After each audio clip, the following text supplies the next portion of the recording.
இருள் நீங்கி இன்பம் பயக்கும் மருள் நீங்கி மாசரு காட்சியவர்க்கு மெய் உணர்தல் என்ற அதிகாரத்தில் 352வது குறள்.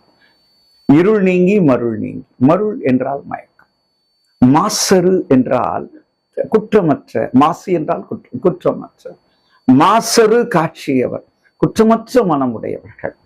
மாசரு காட்சி, மருள் நீங்கி மயக்கம் தெளிந்து, எது சரி எது தப்பு இதுல இருக்கக்கூடிய அந்த மயக்கங்கள் தெளிந்து குற்றமற்ற மனமுடையவர்களுக்கு என்ன கிடைக்கும் இந்த பூமியில்?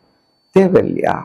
நம்ம நீ அறியாமையில் இருக்கிறதுனால நிறைய ஆசைப்படுறோம். அப்போ இருள் என்று எழுதுகிறார். இருள் நீங்கி உன்னுடைய அறியாமைகள் அங்கிருந்து அகற்றப்படும். அறியாமை அகன்றாலே எங்க ஆனந்தம் நிச்சயமாக நடைமுறையும் இல்லையா? இருள் நீங்கி இன்பம் பயக்கும் என்று எழுதுகிறார். எப்போ இந்த மயக்கத்தில் தெளிந்து நீ குற்றமற்ற உணர்வை உடையவனாக இருக்கும் பொழுது உனக்கு அறியாமை அகன்று உனக்கு ஆன்ற பொருள் எது என்று தெரியும். அந்த ஆனந்தம் உனக்கு நிச்சயமாக உன் வசப்படும், வயப்படும். அதிலே நீ நலப்படுவாய். உன்னால் உலகம் உருவாகும், இந்த உலகம் செழிக்கும் என்பதை நமக்கு அறிவுறுத்தும் குரலாக அமைந்திருக்கு.